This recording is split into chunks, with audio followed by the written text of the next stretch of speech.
ঊনপঞ্চাশতম BCS English grammar থেকে আসা প্রশ্ন। You know that the earth is a planet.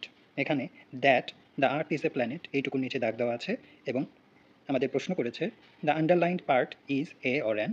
এই আন্ডারলাইন পার্টটা কি আমাদের বলতে হবে, কোন ক্লজ আমাদের বলতে হবে। অপশনে আছে noun clause, adverbial clause, adjective clause, principal clause.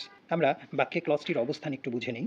যদি এই বাক্যটির দিকে তাকাই, we know that the earth is a planet, তাহলে এই বাক্যে উই হচ্ছে সাবজেক্ট, নো হচ্ছে ভার্ব, আর that the earth is a planet এইটা কিন্তু বাক্যের অবজেক্ট।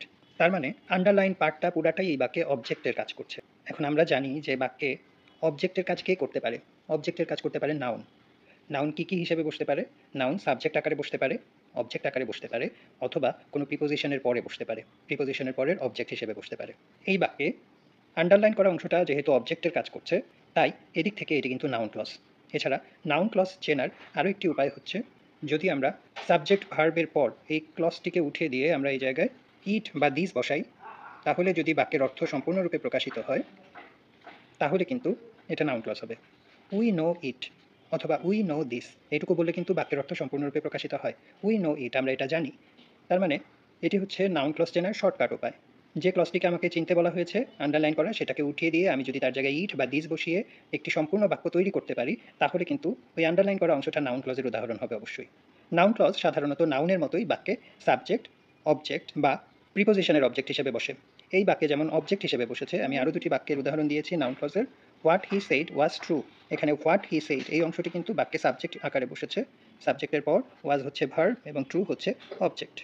তার মানে এখানে হোয়াট হি সেইড এটা হচ্ছে সেই নাউন ক্লজ, সাবজেক্ট আকারে বসেছে। এবং পরের বাক্যটি she is worried about what you said, তুমি যা বলেছিলে তাই নিয়ে সে বিব্রত। দেখুন অ্যাবাউট এই জায়গায় কিন্তু প্রিপোজিশন, প্রিপোজিশনের অবজেক্ট আকারে বসেছে হোয়াট ইউ সেইড। প্রিপোজিশনের অবজেক্ট আকারে সাধারণত নাউন বসে এবং এটি নাউন ক্লজের কাজ করছে এই জায়গায়। আবার সেই শর্টকাট নিয়মটি যদি আমরা এখানে প্রয়োগ করি, তাহলেও কিন্তু মিলে যাবে। আন্ডারলাইন করা অংশতে ইট বা দিস বসাই, দেখি বাক্যটি সম্পূর্ণ হয় কিনা। দিস ওয়াজ ট্রু বা ইট ওয়াজ ট্রু, এটি একটি সম্পূর্ণ বাক্য, তাই এটি নাউন ক্লজ।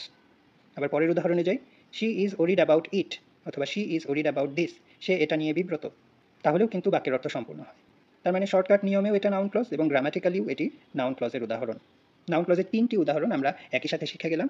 নাউন ক্লজ প্রশ্নে দেওয়া বাক্যটিতে অবজেক্ট আকারে কাজ করছে, সেকেন্ড বাক্যটিতে এটি সাবজেক্ট আকারে কাজ করছে এবং থার্ড বাক্যটিতে এটি প্রিপোজিশনের অবজেক্ট হিসেবে কাজ করছে। তাই প্রশ্নে দেওয়া বাক্যটির অ্যান্সার হবে নাউন ক্লজ।